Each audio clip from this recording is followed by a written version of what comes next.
ఇప్పుడు మన మన దేశం సెక్యులర్ దేశం. కాబట్టి ఇప్పటి వరకు ఎన్ని దాడులు జరిగినా అంటే ముంబై చూసుకోవచ్చు, మన హైదరాబాద్‌లో ఎన్నో దాడులు జరిగినాయి, ఉగ్రదాడులు. కానీ ఈ ఉగ్రదాడుల్లో ఎప్పుడు మతం పేరు రాలేదు. కానీ ఈ ఇయర్ ఇలా జరిగింది. కానీ అది కూడా మతం పేరు మీద వచ్చింది. అంటే కావాలనే మోడీని టార్గెట్ చేశారు అనుకోవచ్చా? ఆబ్వియస్లీ ఇక్కడ మతం పేరు చెప్పాలి అంటే ఇప్పుడు పాకిస్తాన్ ఒక భారతదేశానికి వార్ జరిగినప్పుడు అదే విధంగా అసలు ఈ పాకిస్తాన్ అనే ఒక దేశము భారతదేశం నుంచి ఏ ప్రాతిపదికన విడిపోయింది? First point for consideration.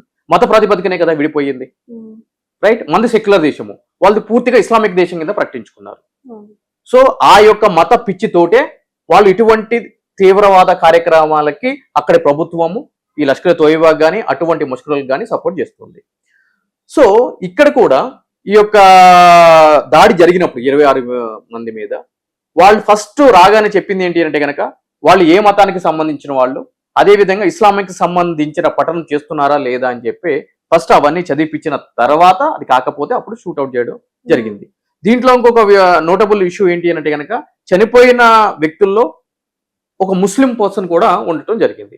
కానీ ఈ ఒక్కదాన్ని సైడ్ లైన్ చేసి మిగిలిన మాటల్ని హైలైట్ చేసుకుంటా మనం మాట్లాడుకుంటున్నాం.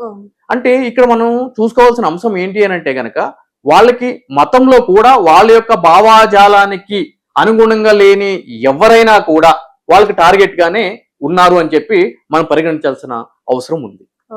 సో ఇక్కడ మతము లేదంటే కులము ప్రాంతము కాదు, వాళ్ళు తీవ్రవాద చర్యలకు పాల్పడుతున్నారు.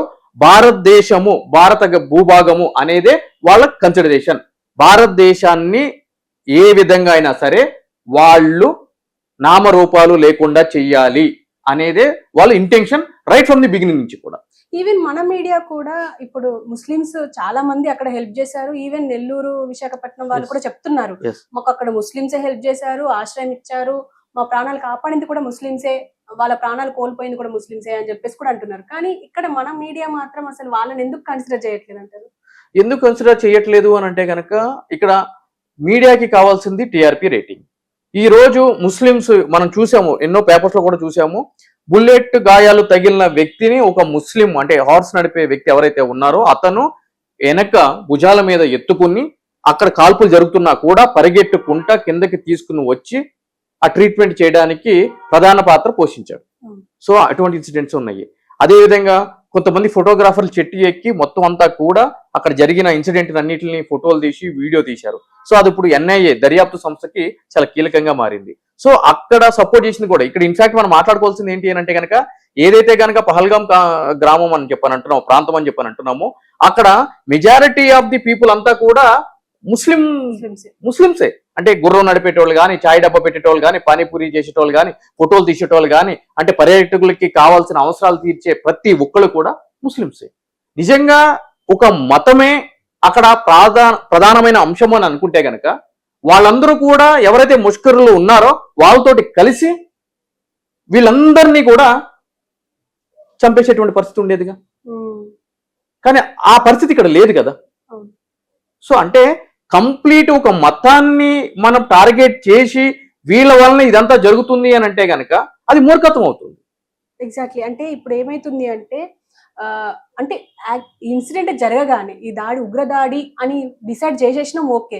కానీ మతం పేరుతోని ఇంత జరుగుతుంది, అసలు విచారణ చేశారా అని చెప్పేసి కొంతమంది మాట్లాడుతున్నారు. ఎందుకంటే పుల్వామా కావచ్చు, బాల్కోట్ కావచ్చు, ఏ దాడిలో అయినా ఫస్ట్ విచారణ జరపకుండానే డైరెక్ట్ గా మీరు అటాక్ చేస్తున్నారు. ఇప్పుడు ఇది కూడా అటాక్ చేయడానికి అంటే ఇప్పుడు డైరెక్ట్ అక్కడ 2 కాశ్మీరీలు పాల్గొన్నారు ఉగ్రదాడిలో. సో వాళ్ళ ఇళ్లను కూల్చేశాము అని చెప్పేసి అన్నారు. విచారణ చేశారా అని చెప్పేసి అడుగుతున్నారు. మీరేమంటారు? అంటే మోడీ ప్రభుత్వం అసలు విచారణ చేయకుండానే ఇవన్నీ దాడులు చేపిస్తుంది అంటారా? ఎగ్జాక్ట్లీ. అంటే ఇక్కడ మనం చూసుకోవాల్సిన అంశం ఏంటంటే స్ట్రైట్ ఫార్వర్డ్ గా జనాలకు అర్థమయ్యే భాషలో మాట్లాడాలి అని అంటే కనుక ముస్లింలు ఎవరైతే ఉన్నారో వాళ్ళ యొక్క ఇల్లును కూల్చేయండి. ఎందుకు అని అంటే కనుక మోడీ అనే వ్యక్తి మీద ఒక హిందుత్వ కార్డు అనేది వేస్తున్నారు కాబట్టి అది ఎవరైనా కూడా. సో ముస్లింస్ ఎవరైనా కనిపిస్తే వాళ్ళ ఇల్లు కూల్చేయండి ఆ విధంగానే ముందుకు వెళ్తున్నారు తప్ప ఎటువంటి విచారణ లేదు. ఇన్ఫాక్ట్ అక్కడ కూల్చేసిన ఇల్లు ఏదైతే ఉందో అది ఇన్నోసెంట్ పీపుల్ది, ఇన్నోసెంట్ ముస్లిమ్స్ది. అక్కడ ఎటువంటి విచారణ లేకుండా కూల్చేశారని చెప్పి మాట్లాడుతున్నాడు. నేనేమంటున్నానంటే మాట్లాడే వ్యక్తుల్ని, ఈ కాల్పులకి పాల్పడిన వ్యక్తులు అడ్రస్లు, వాళ్ళ ఆధార్ కార్డు ఉంటే ఆధార్ కార్డులు, ఎన్ని పాస్పోర్ట్స్ ఉంటాయో ఎన్ని పాస్పోర్ట్స్, ఒక GPS ట్రాకింగ్ పెట్టి వీళ్ళది ఇవ్వమని చెప్పండి పోనీ, అక్కడికి వెళ్ళి కలుస్తారు కదా, ఇబ్బంది లేదు కదా. సో మనం ఒక దగ్గర కూర్చుని టీవీల ముందు మాట్లాడే మాటలు వేరేగా ఉంటాయి, అక్కడ సీన్ ఆఫ్ అఫెన్స్ లో వెళ్ళేటప్పటికి 100 రకాల క్యాల్కులేషన్స్ ఉంటాయి. సో అవన్నిటిని చూసిన తర్వాత మాత్రమే సరే లెట్ అస్ అస్యూమ్ అట్లానే అనుకుందాము, అక్కడ కూల్చింది మోడీ ప్రభుత్వమో లేదు అనంటే గనక భారత సైనిక విభాగమో కాదు, ఆల్రెడీ ఈ యొక్క ఉగ్రదాడిలో పాల్పడిన వ్యక్తి కావాలని ఇన్ఫర్మేషన్ లీక్ చేసి భారత సైనికులు ఆ ఇంటికి వస్తారు, రాగానే మొత్తం అంతా పేలిపోవాలి అని చెప్పని అతనే ఒక బాంబు సెట్ చేసి ఇన్ఫర్మేషన్ లీక్ చేశాడు. సో దట్ ఏమవుతుంది, ఆ ఇంట్లోకి వెళ్తారు గన్స్ పట్టుకుని, బాంబ్ బ్లాస్ట్ అవుతుంది, సైనికులు చనిపోతారు, సేమ్ సినిమాలో చూపించిన విధంగానే. సో అటువంటి ప్లానే జరిగింది ఇక్కడ. అంటే మీ ఉద్దేశంలో ఒక సామాన్యుడు, కాశ్మీర్లో సామాన్యుడు కూడా బాంబులు తయారు చేసి సైన్యాన్ని చంపడానికి అక్కడ ఇళ్లలో అమరుస్తున్నారు. మరి అటువంటి కేసు అయినప్పుడు మరి అక్కడ అటువంటి కేసులో అటువంటి కార్యక్రమాలకు పాల్పడే అందరినీ కూడా చంపడం తప్పలేదుగా మరి, చిన్న లాజిక్ కదా ఇది. సో ఇవన్నీ కూడా ఆలోచించాలి, కానీ ఇంతటి డీప్ అనాలిసిస్ టెక్నికల్ గా వెళ్ళేటువంటి ఓపిక ప్రజలకు లేదు. ఖచ్చితంగా. అండ్ సార్ ఇప్పుడు ప్రభుత్వం ఏదైతే తీసుకుందో, కేంద్ర ప్రభుత్వం తీసుకున్న చర్యలు ఒక 5-6 తీసుకుంది, అందులో ముఖ్యంగా ఇండస్ వాటర్ నాపేస్తున్నారు, అండ్ ఇంకా ఈ సార్క్ అండ్ ఇతర వీసాల మీద వచ్చిన వాళ్ళందరూ వెళ్ళిపోవాలి పాకిస్తానీలు అని చెప్పేసి అన్నారు. ఈవెన్ మన హైదరాబాద్ లోనే దాదాపు 2000కు పైగా మంది అంటే పాకిస్తాన్ వాళ్ళు ఉన్నారు అండ్ ఉగ్రవాదంలో ఉన్న వాళ్ళు ఉన్నారు అని చెప్పేసి అంటున్నారు. సో ఈ చర్యలన్నీ వర్కౌట్ అవుతాయి అంటారా, అంటే ఆ దేశాన్ని కట్టడి చేయడానికి? ఆ దేశానికి కట్టడి చేయాలి అని అంటే కనుక ఇక్కడ మనం ఆలోచించాల్సిన విషయం ఏంటంటే, ఇప్పుడు మీరు అన్నారు హైదరాబాద్ లోనే ఉగ్రవాదులకి ఇక్కడ తిష్ట వేశారు అని చెప్పాను. అంటే హైదరాబాద్ లోనే ఎక్కడో పక్క దేశంలో ఉండాల్సినటువంటి తీవ్రవాదులు దేశాలు దాటి బోర్డర్ దగ్గర నుంచి ఒక 1800-1700 కిలోమీటర్స్ ట్రావెల్ చేసి వచ్చి ఇక్కడ తలదాల్చుకుంటున్నారు అని అంటే గనక వైఫల్యం ఎక్కడుంది? మన దగ్గరే ఉంది కదా. సో మన దగ్గర వైఫల్యం పెట్టుకుని మనము ఇటువంటి పరిస్థితుల్లో పక్క దేశం మీద యుద్ధం చేద్దాము అని అంటే గనక అది ఎంతవరకు కరెక్ట్ అవుతుంది? మీరు అక్కడ యుద్ధం ప్రకటించే లోపల ఇక్కడ దిల్సుఖ్నగర్ ఘటన లాంటిది కుకట్పల్లి ఘటన జరుగుతుంది, లేదంటే కనుక ఇంకో మాదాపూర్ ఘటన జరుగుతుంది.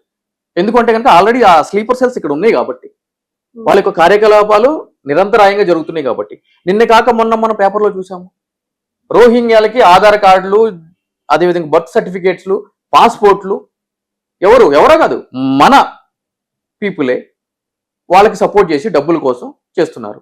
అట్లా ఉగ్రవాదులకు ఎంతమంది సపోర్ట్ చేస్తున్నారు అంటే ఇంటర్నల్ గానే మన అనుకున్న వాళ్ళు వాళ్ళతోటి కొల్యూడయ్యి వేరియస్ రీజన్స్ కావచ్చు, డబ్బుల కోసం కావచ్చు, వేరే లోపాయికారి ఒప్పందాలు కావచ్చు, వాటి గురించి సపోర్ట్ చేస్తున్నారు. సో మనం ఇక్కడ కట్టడి లేకుండా ఈరోజు పశ్చిమ బెంగాల్ మనం చూసుకున్నాము, part and parcel of the country ఇండియాలో. అక్కడ ఎటువంటి గొడవలు జరుగుతున్నాయో మన అందరికి తెలిసిన విషయం. ఈరోజు పహల్గామ్ అది కూడా మన దాంట్లోదే. సో ఈ విధంగా వాళ్ళు ఇక్కడికి రాగలుగుతున్నారు అని అంటే కనుక మన దగ్గర నుంచి సపోర్ట్ లేకుండానే వాళ్ళు వస్తున్నారా? ఇవన్నీ చేయగలుగుతున్నారా? ఎందుకు మన దేశానికి సంబంధించిన వాళ్ళు ఈ విధంగానే పాకిస్తాన్ దేశానికి వెళ్ళి అక్కడున్న ఏరియాలో బాంబ్ బ్లాస్ట్లు చేయలేకపోతున్నారు? వాళ్ళ యొక్క పీస్ని ఎందుకు డిస్టర్బ్ చేయలేకపోతున్నారు? సో పాకిస్తాన్ ఎప్పుడు కూడా ఒక మైండ్ గేమ్ ఆడుతుంది. అందు గురించి మొదటి నుంచి కూడా డైరెక్ట్ యుద్ధం అనేది ఏది ఉండదు, పీస్ని డిస్టర్బ్ చేస్తుంది, సామాన్యులు టార్గెట్ చేస్తుంది.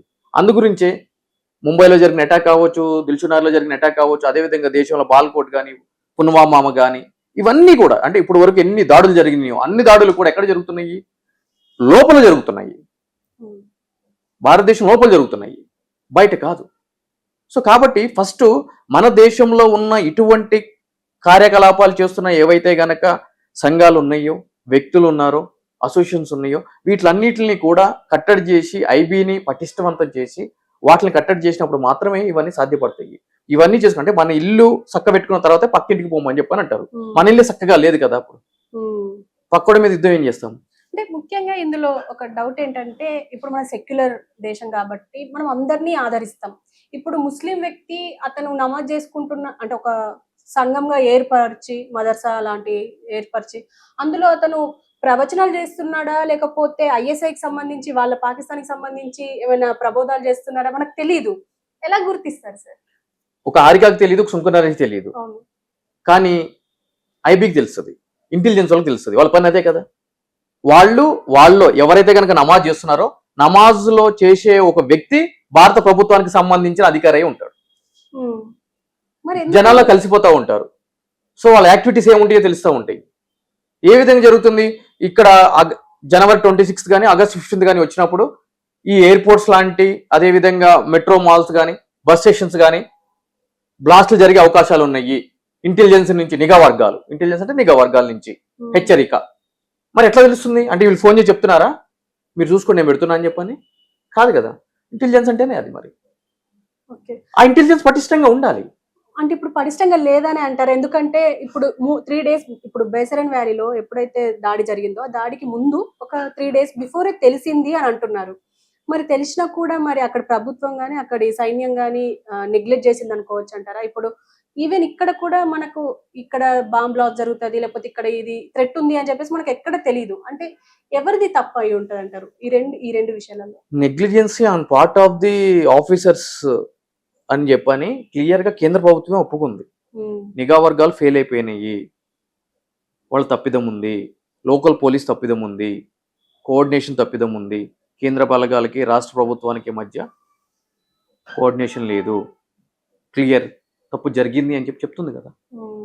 వాళ్ళే ఒప్పుకున్నారు కదా, మీరు నేను మాట్లాడటం కాదు, క్లియర్గా ఒప్పుకున్నారు. సో వాటిని పటిష్ట చేయాల్సిన బాధ్యత ఉంది. ఈవెన్ ఒక 2 years గా అసలు రిక్రూట్మెంట్ లేదు, శాలరీస్ సరిగ్గా ఇవ్వట్లేదు సైన్యానికి అని అంటున్నారు. మీ దృష్టిలో ఇదేమైనా ఉందంట? Yes, exactly. ఇక్కడ ఏం జరుగుతుందంటే ఉన్న వీళ్ళు మీరు అనొచ్చు మరి ఉన్న వాళ్ళు ఏం చేస్తున్నారు అని చెప్పని. ఈ ఉన్న ఒక ఇంటెలిజెన్స్ అంటే నిఘా వర్గాల్ని రాష్ట్ర ప్రభుత్వాలు కానీ కేంద్ర ప్రభుత్వాలు కానీ వేటికి ఉపయోగిస్తాయి అంటే నెక్స్ట్ టైం మన ప్రభుత్వం వస్తుందా రాదా ఏమనుకుంటున్నారు ప్రజలు? ఒక్కసారి ప్రజల్లోకి వెళ్ళండి. మన పథకాల గురించి చాయ్ షాపుల దగ్గర, బార్లలో, రెస్టారెంట్లో వెళ్ళి ఒకసారి అబ్జర్వ్ చేయండి ఏం మాట్లాడుకుంటున్నారు, బస్ స్టాప్లో ఏం మాట్లాడుకుంటున్నారు అబ్జర్వ్ చేయండి. అంటే ఒక భద్రతకి సంబంధించి, ప్రజల భద్రతకు సంబంధించి, శాంతికి సంబంధించి వర్క్ చేయాల్సిన ప్రభుత్వ విభాగాల్ని వాళ్ళు రాజకీయ లబ్ధి కోసం వాడుకుంటున్నారు.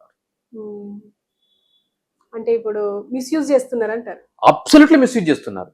ఈరోజు రాష్ట్ర ప్రభుత్వానికి సంబంధించి చూసుకున్నట్లయితే కనుక ప్రజలకి రక్షణ కల్పించాల్సిన పోలీసులతోటి ప్రజలకి పంచాల్సిన డబ్బుల్ని వాళ్ళ జేబుల్లో పంపిస్తున్నారు. అంతే. మరి అది మిస్యూజ్ కాదా? మీకు తెలియదు నాకు తెలియదు కదా, ఓపెన్ గా జరిగిందే కదా, ఇది కేసులు కూడా నడుస్తున్నాయి కదా. అలానే ప్రతి ఒక్క ప్రభుత్వం అంటే రాష్ట్ర ప్రభుత్వం కాదు, కేంద్ర ప్రభుత్వం కానీ పక్క రాష్ట్ర ప్రభుత్వం కానీ ప్రతి ఒక్క రాష్ట్ర ప్రభుత్వాలు వాళ్ళ అధికారంలోకి రాగానే వాళ్ళకు సంబంధించిన నిఘా వర్గాల్ని వాళ్ళ యొక్క ప్రభుత్వాన్ని కాపాడుకోవడం కోసము ప్రతిపక్షం మన యొక్క ప్రభుత్వాన్ని కోల్చడానికి ఏమైనా కుట్ర చేస్తుందా, వాళ్ళు ఎక్కడికి వెళ్తున్నారు, ఏం చేస్తున్నారు, ఈ ఎమ్మెల్యే ఎక్కడున్నాడు, ప్రతిపక్ష నాయకుడు ఏం చేస్తున్నాడు, ఎవరితో ఫోన్లో మాట్లాడుతున్నాడు, ఇవన్నీ కూడా ఎప్పటికప్పుడు నిఘా వర్గాల దగ్గర నుంచే కదా ప్రభుత్వానికి వచ్చేది. కానీ వీళ్ళు ఈ యొక్క పనిలో నిమగ్నమై ఉండగా ముష్కరులు వాళ్ళ పని వాళ్ళు సాఫీగా చేసుకుని వెళ్ళిపోతున్నారు.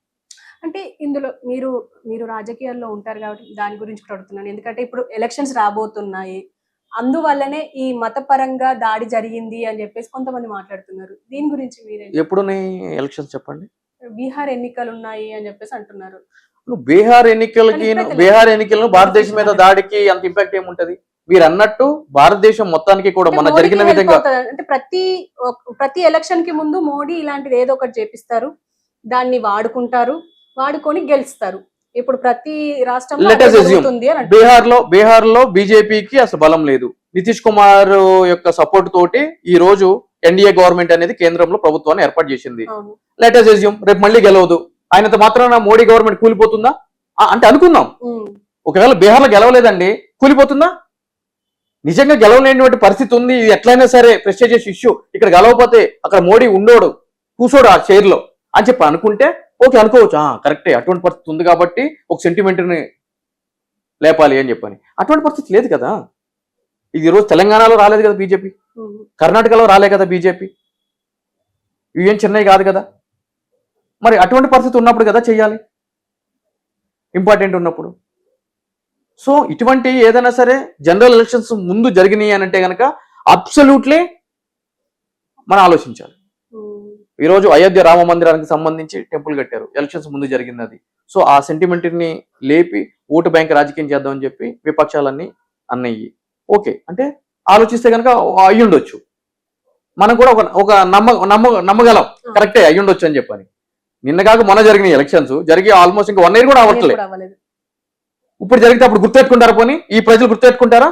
ఇప్పుడు మనం చేసే ప్రతీకార చర్యల్ని, ప్రభుత్వం తీసుకున్న ప్రతీకార చర్యల్ని అప్పటి వరకు గుర్తెట్టుకుంటారా? గుర్తుపెట్టుకో. సో ఫైనల్ గా ఏమనుకుంటున్నారు అంటే ఇంకా ఎలాంటి భద్రతలు తీసుకుంటే ఇలాంటి దాడులు, ఉగ్ర దాడులు జరగకుండా ఉంటాయి అని అంటారు? అంతర్గతంగా దేశానికి సంబంధించి రక్షణ వ్యవస్థని ఇంకా పటిష్టం చేయాలి.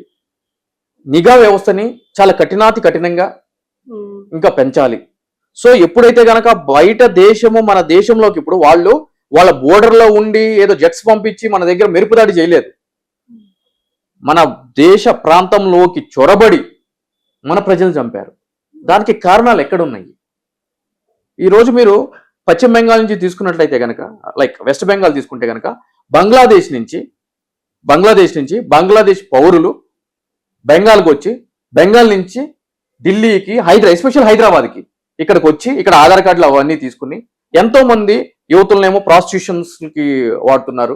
కొంతమంది యువకులేమో దొంగల్లాగా ఈ నేరాలకి చేసుకుని, లేదంటే కనుక చంపడాలు ఇవన్నీ చేస్తున్నారు. దీనికి ప్రధానమైన ఆరోపణ ఏముంటుంది? ఈ యొక్క బోర్డర్లో కాపులా కాస్తున్న బిఎస్ఎఫ్ వ్యవస్థ ఏదైతే ఉందో వాళ్ళు డబ్బులు తీసుకుని వదిలిపెడుతున్నారు అనేది ప్రధానమైన ఆరోపణ. ఒక విధంగా ఆలోచిస్తూ ఉంటే కనుక అది కరెక్టే కదా. బోర్డర్లో పటిష్టమైన బందోబస్తు చేయాల్సిన వ్యవస్థ పటిష్టంగా ఉంటే ఇటువంటి చొరబాట్లు కనుక జరగవు కదా. మీరు వెళ్ళండి, ఒకసారి బెంగాల్ వెళ్ళండి, అక్కడికి వెళ్ళి ఒకసారి ఎంక్వైరీ చేయండి. ఎట్లా పోయి ఈ మమతా బెనర్జీ సర్కారు ఏంది పోయి ఇట్లా అందరినీ లోపలికి తీసుకుని వస్తుందంటే కనుక చిన్న లాజిక్ ఏంటంటే, నిజంగా బంగ్లాదేశ్ నుంచి బెంగాల్ వస్తే బెంగాల్లోనే ఉంటున్నారు, ఉండట్లే కదా. హైదరాబాద్ లో అక్కడికంటే ఎక్కువ ఇక్కడ ఉంటున్నారు, వేరే రాష్ట్రాల్లో ఉంటున్నారు, ఆ రాష్ట్రంలో ఉండట్లేదు. మరి ఎట్లా పాసిబుల్ అవుతుంది? అక్కడికి వెళ్తే మనకి అక్కడ గ్రౌండ్ లెవెల్ మనం చూసుకుంటే తెలుస్తుంది. అక్కడ పటిష్టం బిఎస్ఎఫ్ ఏదైతే ఉందో కేంద్రానికి సంబంధించిన వ్యవస్థ, వాళ్ళు డబ్బులు తీసుకుని పంపిస్తారనేది ప్రధానమైన ఆరోపణ. అంటే ఇవన్నీ మనకు తెలిసిన వాళ్ళకి తెలియదా? తెలుసు. మరేం జరుగుతుంది? నెగ్లిజెన్స్. ఈ రోజు అమెరికా బార్డర్లో ఎంటర్ అవ్వాలి అని అంటే కనుక చొరబాటు కూడా ఉంది ఎక్కడ కూడా అమెరికాలో. కానీ 100 మంది బయలుదేరితే 85 మంది చచ్చిపోతారు దారిలోనే. 15 మంది ఎంటర్ అయినా దాంట్లో మళ్ళీ 10 మంది వెనక్కి వస్తారు దొరికి. 5గురు ఉన్నా వాడు బతుకు అర్థం. అది పటిష్టత.